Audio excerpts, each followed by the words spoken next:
we're here today at One Birdcage Walk for the first national seminar of the Transport Knowledge Hub.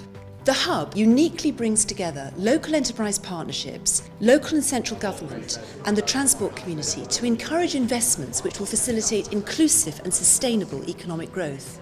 We've got some really exciting speakers today. We've got Lewis Atter and Tony Travers, so there's going to be lots of really interesting information, hopefully some great discussions around the tables. I sit on the Hub board and I think it's fundamental in terms of trying to promote and make better understood the value of public transport to driving or contributing to economic growth.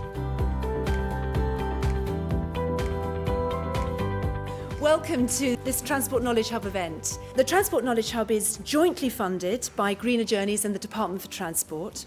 Transport is central to unlocking growth, and it can be transformative for local economies.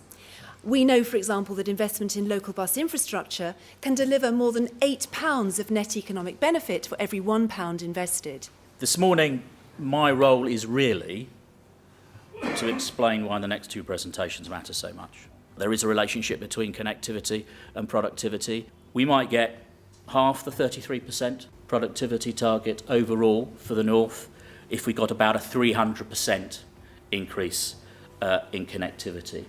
City region perspective on this. If we invest £1 up front, 15 plus years later, I might get my annual city region GVA up by between £1.30 and £2. Those relationships between pounds spent and GVA outcomes can be translated into a view about percentage of our economy invested. The best spend rate anywhere in the country that's being delivered at the moment, 0.5% of GVA a year.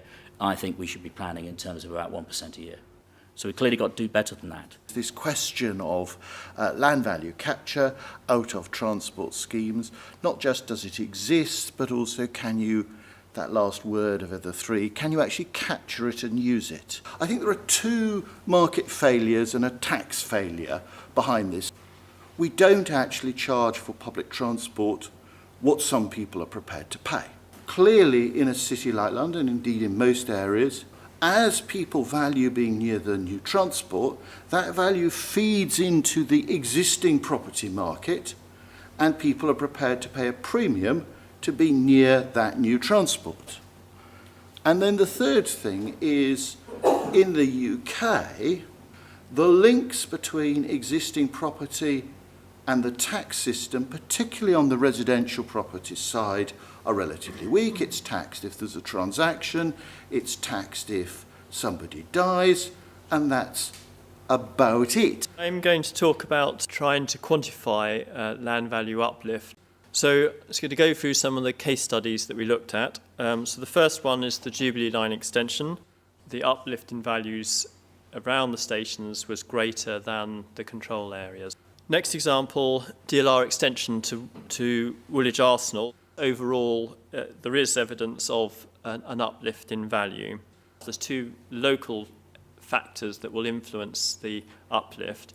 One is the regeneration potential of the area. And then the second question is to what degree the area has parts of it that are attractive and appealing to people already. So it now gives me great pleasure to hand over to Professor Tony Travers of the London School of Economics, who will chair our panel discussion. To owners of homes, the rise in the value is seen as a human right. It's doomed for this reason. You're right, it's doomed under a business-as-usual approach to this. The entire use of property taxes is tangled up in this entirely sensible discussion. All I can say is I think one has to keep sort of pushing. Is there an unintended consequence that will make the affordability of housing in an area, if we focus on land value capture, even more acute? Is there any thoughts from the panel about how we might be able to apply some of the positive stuff out of land use capture? I think people are far more interested in what is the economic partnership. I mean, there is somebody there to ring up. It depends what the question is, who you would ring up.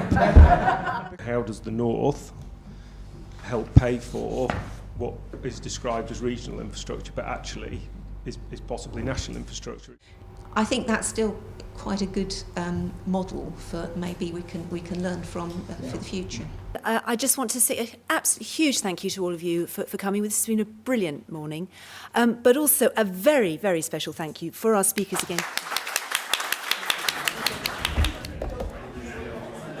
So my mind is a little bit blown because I thought the quality of argument and insight was really strong. The challenge, I think, for the hub is how can we make a case about getting this, if it's a revolution, really in the sort of corridors of power and taking it forward. For me, it's very interesting to hear the different viewpoints and the issues that people are facing, and perhaps we should do a little bit more of it. Well, I think the really great thing about the day was the mix of the theoreticians, the people who are doing desk work on the techniques, and the practitioners who've actually got to make it work at local level. I think there's something we can all learn from each other, both in central government and in local government and I guess in businesses as well. It's easy for us to sit in Manchester thinking we haven't got any of the answers, or even worse, that we've got all the answers, and the only certain thing is that we haven't. So, in terms of a networking event as well as a learning event, I think it's great. The Hub presents a huge opportunity to share information and best practice and to forge new partnerships and collaborations. Collectively, we can achieve so much more.